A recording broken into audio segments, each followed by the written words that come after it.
शांति। 24 अगस्त 2024 के ईश्वरीय महावाक्य। पहले एक नज़र मुरली के मुख्य पॉइंट पर। बाबा ने कहा, हम आदि सनातन देवी देवता धर्म के थे। हम राज्य करते थे। हम बरोबर विश्व के मालिक थे। उस समय दूसरा कोई धर्म नहीं था।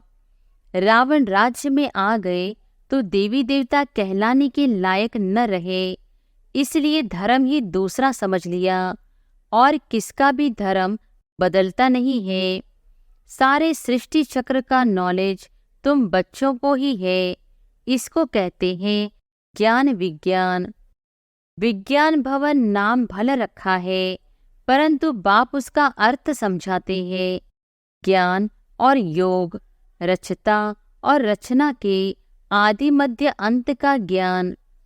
यह बनी बनाई बन रही, इसमें नई बात कोई ऐड व कट नहीं हो सकती है। कोई भी मोक्ष को पा नहीं सकते। कोई मुक्ति मांगते हैं, मुक्ति अलग है, मोक्ष अलग है। और फिर बाबा ने कहा, तुम्हारा धंधा ही यह है। बाप ने जो स्मृति में लाया है वह फिर औरों को भी स्मृति दिलाओ, तब ऊंच पद पा सकेंगे। जिस समय जिसको जाना होता है वह चला जाता है। काल कोई पकड़ता नहीं है। आत्मा एक शरीर छोड़ दूसरा लेती है। काल कुछ भी नहीं है। यह तो कथाएं बैठ बनाई है। सतयुग में भारतवासियों की आयु भी बड़ी थी, योगी थे। योगी और भोगी का फर्क भी अब मालूम पड़ता है। गृहस्थ व्यवहार में रहते कमल फूल समान तुम रहते हो, सिवाय तुम्हारे और कोई रह न सके। इस जन्म में हमने कितने पाप किए हैं, इसलिए बाबा कहते हैं वह सब अविनाशी सर्जन के आगे रखो तो हल्के हो जाएंगे। बाकी जन्म जन्मांतर के पाप जो सिर पर है उसके लिए योग में रहना है। और फिर लास्ट में बाबा ने कहा, मन मनाभव का अर्थ है अपने को आत्मा समझ बाप को याद करो। यह है महान मंत्र, महान आत्मा बनने के लिए। ज्ञान अंजन सद्गुरु दिया, अज्ञान अंधेर विनाश। भक्ति वाले ज्ञान को नहीं जानते हैं। अभी तुम भक्ति को भी जानते हो तो ज्ञान को भी जानते हो। भक्ति से यह ज्ञान बिल्कुल न्यारा है। गायन भी है ना, एक भगवान आकर सब भक्तों को फल देते हैं।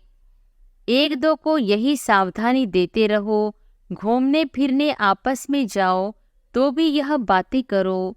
सारा झुंड तुम्हारा इस याद की अवस्था में चक्र लगाए तो तुम्हारे शांति का प्रभाव बहुत पड़ेगा। और अब सुनते हैं महावाक्यों को विस्तार से। मुरली का सार। मीठे बच्चे, बाप ने तुम्हें संगम पर जो स्मृतियां दिलाई है उसका सिमरन करो तो सदा हर्षित रहेंगे। प्रश्न है, सदा हल्के रहने की युक्ति क्या है? किस साधन को अपनाओ तो खुशी में रह सकेंगे? उत्तर है, सदा हल्का रहने के लिए इस जन्म में जो जो पाप हुए हैं वह सब अविनाशी सर्जन के आगे रखो। बाकी जन्म जन्मांतर के पाप जो सिर पर है उसके लिए याद की यात्रा में रहो। याद से ही पाप कटेंगे, फिर खुशी रहेगी। बाप की याद से आत्मा सतोप्रधान बन जाएगी। ओम शांति। मीठे मीठे रूहानी बच्चों को रूहानी बाप समझाते हैं, तुमको स्मृति आई है कि हम आदि सनातन देवी देवता धर्म के थे। हम राज्य करते थे। हम बरोबर विश्व के मालिक थे। उस समय दूसरा कोई धर्म नहीं था। हमने ही सतयुग से लेकर जन्म लेते 84 का चक्र पूरा किया।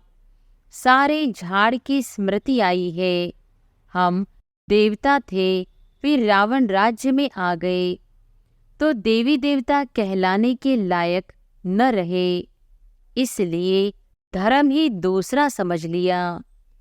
और किसका भी धर्म बदलता नहीं है। जैसे क्राइस्ट का क्रिश्चियन धर्म, बुद्ध का बौद्ध धर्म ही चला आता है।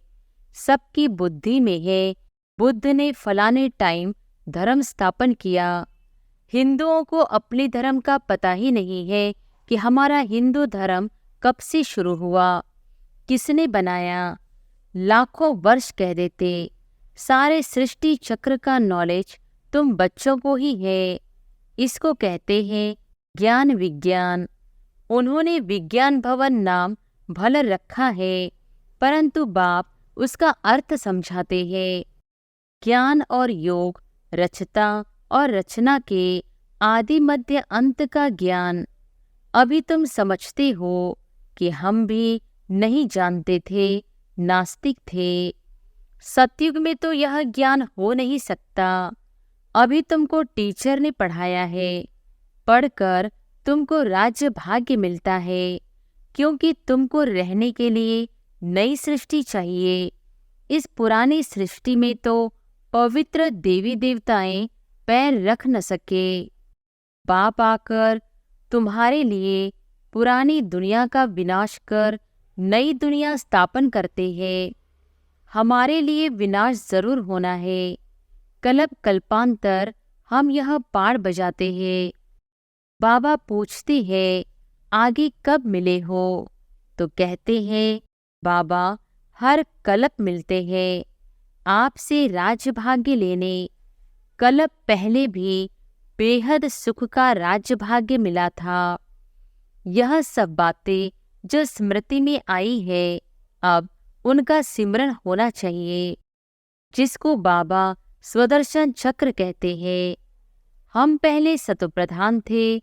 यह भी तुम्हें स्मृति आई कि हर एक आत्मा को अपना अपना पाठ मिला हुआ है। हम आत्मा छोटी अविनाशी है, उनमें पाठ भी अविनाशी है, जो चलता ही रहेगा। यह बनी बनाई बन रही, इसमें नई बात कोई ऐड व कट नहीं हो सकती है। कोई भी मोक्ष को पा नहीं सकते। कोई मुक्ति मांगते हैं, मुक्ति अलग है, मोक्ष अलग है। यह भी स्मृति में रखना है। स्मृति में होगा तो औरों को भी स्मृति दिलाएंगे। तुम्हारा धंधा ही यहाँ है।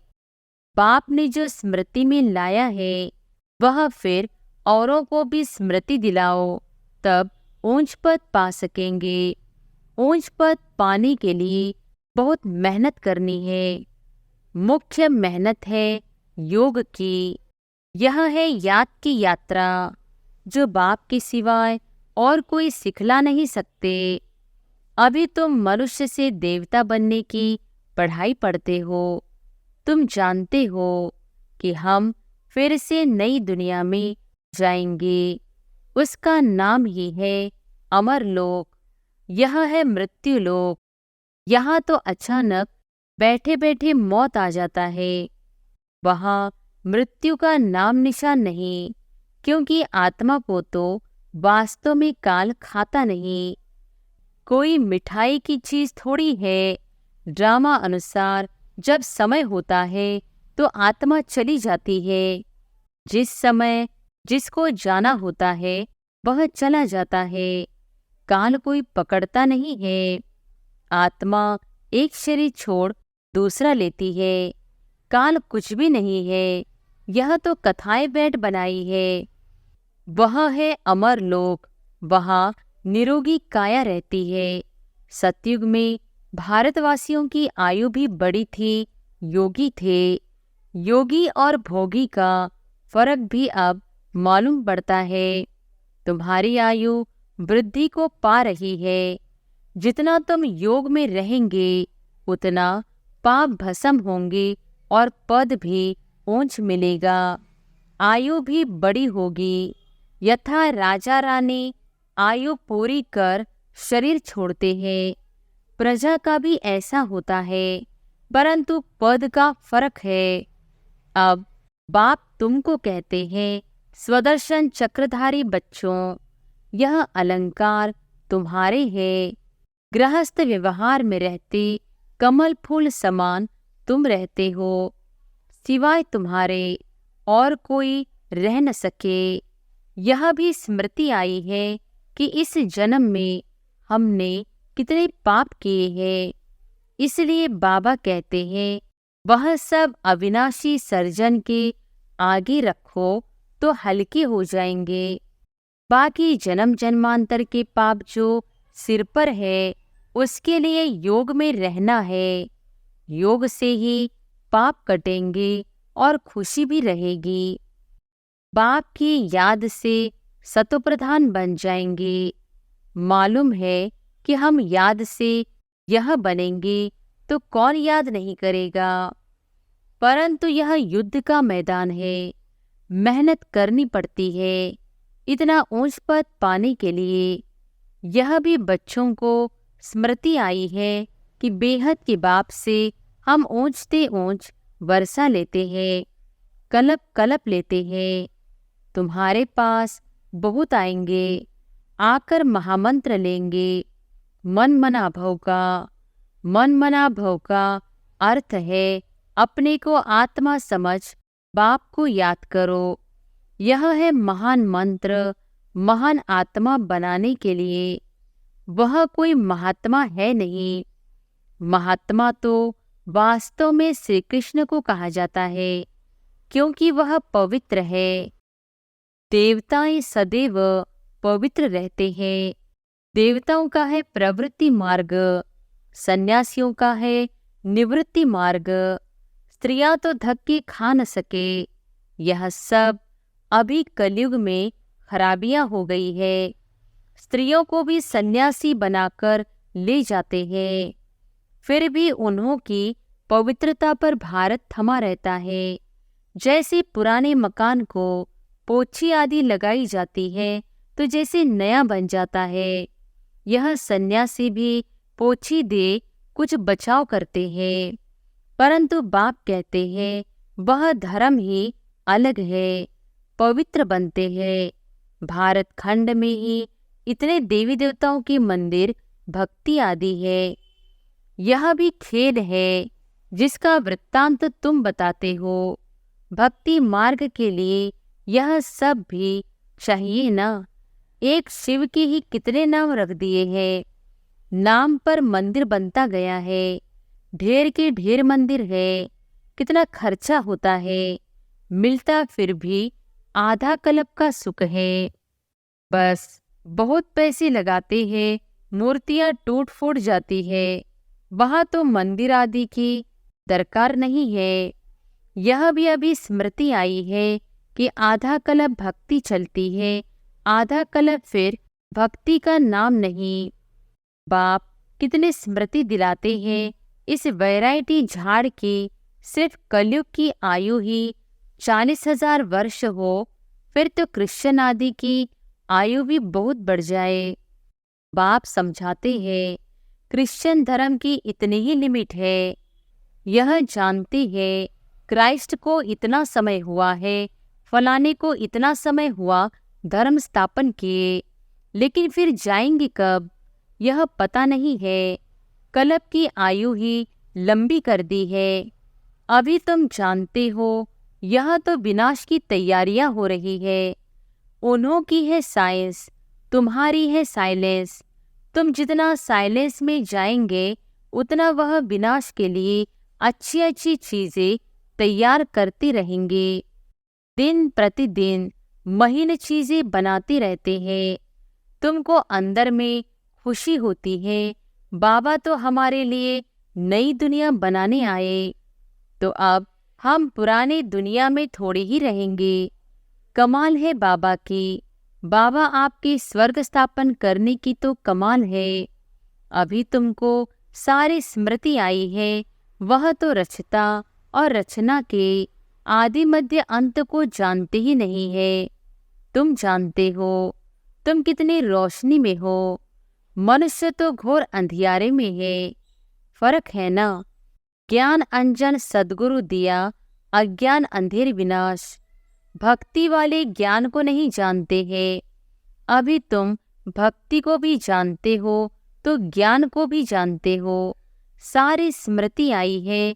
भक्ति कब शुरू होती है, फिर कब पूरी होती है, बाप कब ज्ञान देते हैं, पूरा कब होगा, सब स्मृति है। नंबरवार तो है ही। किसको बहुत स्मृति है, किसको कम। जिन्हों को बहुत स्मृति रहती है वह ऊंच पद पाएंगे। स्मृति रहे तब औरों को भी समझाए। वंडरफुल स्मृति है ना। आगे तुम्हारी बुद्धि में क्या था? भक्ति, जप तप, तीर्थ करना, माथा टेकना, सारे टिप्पण ही घिस गई है। भक्ति की स्मृति और ज्ञान में कितना फर्क है। तुम अभी भक्ति को जानते हो क्योंकि शुरू से भक्ति की है। जानते हो हमने पहले पहले शिव की भक्ति की, फिर देवताओं की, और कोई को भी यह स्मृति नहीं है। तुमको रचना के आदि मध्य अंत, भक्ति आदि की सब स्मृति है। आधा कल्प भक्ति करते करते गिरती ही आए हो। अभी तो दुख के पहाड़ गिरने हैं।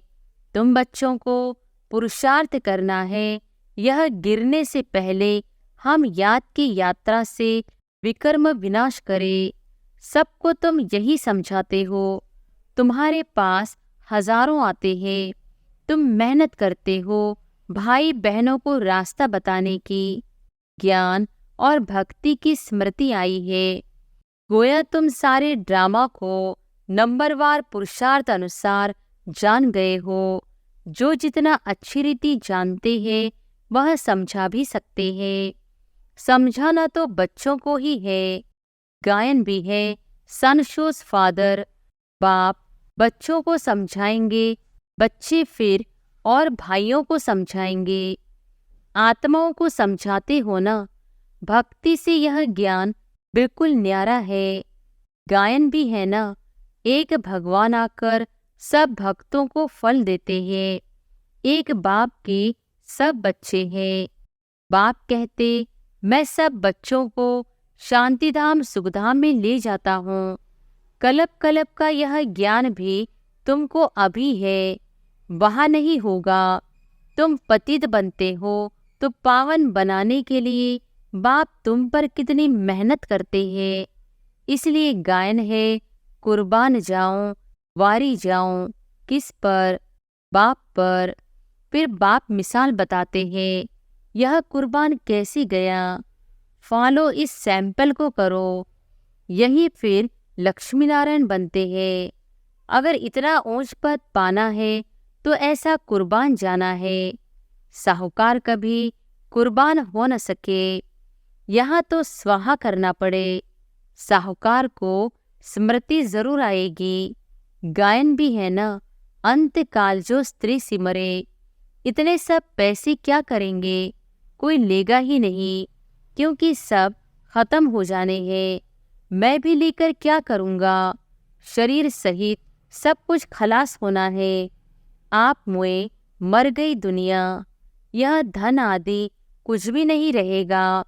बाकी गरुड़ पुराण आदि में तो रोचक बातें डाल दी है डराने के लिए। बाप कहते हैं, यह शास्त्र आदि है भक्ति मार्ग के। आधा कल्प भक्ति मार्ग चलता है, जबकि रावण राज्य होता है। कोई से पूछो, रावण कब से जलाते हो? तो कहेंगे परंपरा से। अरे परंपरा से तो रावण होता ही नहीं। मालूम ही नहीं है तो कह देते परंपरा से। तुम बच्चों को अब स्मृति आई है, रावण राज्य कब से शुरू होता है। रचता रचना का राज भी तुम समझते हो। अब बाप कहते हैं, बच्चे मामे कम याद करो तो पाप कटे। एक दो को यही सावधानी देते रहो। घूमने फिरने आपस में जाओ तो भी यह बातें करो। सारा झुंड तुम्हारा इस याद की अवस्था में चक्र लगाए तो तुम्हारे शांति का प्रभाव बहुत पड़ेगा। पादरी लोग भी बहुत साइलेंस में जाते हैं क्राइस्ट की याद में। कोई तरफ देखते भी नहीं है। तुम तो यहाँ बहुत याद में रह सकते हो। कोई गोरख धंधा नहीं है।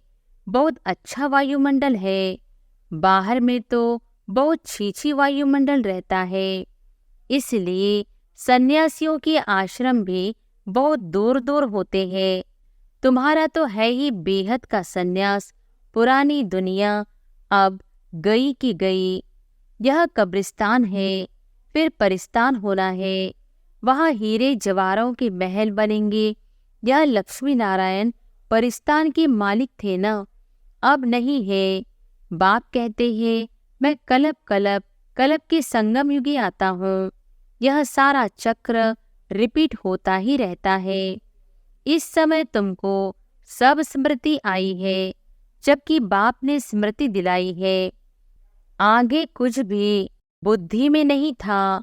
इस स्मृति के नशे में जब रहेंगे तो किसको उस खुशी से समझा भी सकेंगे। स्मृति में रहते तुम्हें घर बार संभालना है। अच्छा, सदा स्मृति के नशे में रहने वाले मीठे मीठे रूहानी बच्चों प्रति माता पिता बाप दादा का याद प्यार और गुड मॉर्निंग। रूहानी बाप के रूहानी बच्चों को नमस्ते। धारणा के लिए मुख्य सार। पहली पॉइंट, ड्रामा के आदि मध्य अंत को अच्छी तरह समझ स्मृति में रख दूसरों को भी स्मृति दिलानी है। ज्ञान अंजन देकर अज्ञान अंधेरे को दूर करना है। दूसरी पॉइंट, ब्रह्मा बाप समान कुर्बान जाने में पूरा फॉलो करना है। शरीर सहित सब खलास हो जाना है। इसलिए इससे पहले ही जीते जी मरना है, ताकि अंत समय में कुछ भी याद न आए। वरदान है, विशेषता के संस्कारों को नेचुरल नेचर बनाए, साधारणता को समाप्त करने वाले मरजीवा भव। विशेषता के संस्कारों को नेचुरल नेचर बनाए, साधारणता को समाप्त करने वाले मरजीवा भव। जो नेचर होती है वह स्वतः अपना काम करती है। सोचना, बनाना या करना नहीं पड़ता है, लेकिन स्वतः हो जाता है। ऐसे मरजीवा जन्मधारी ब्राह्मणों की नेचर ही है विशेष आत्मा के विशेषता की। यह विशेषता की संस्कार नेचुरल नेचर बन जाए और हर एक के दिल से निकले कि मेरी यह नेचर है। साधारणता पास्ट की नेचर है, अभी की नहीं, क्योंकि नया जन्म ले लिया तो नए जन्म की नेचर विशेषता है, साधारणता नहीं। स्लोगन है, रॉयल वह है जो सदा ज्ञान रत्नों से खेलते, पत्थरों से नहीं। रॉयल वह है जो सदा ज्ञान रत्नों से खेलते, पत्थरों से नहीं। अच्छा, ओम शांति।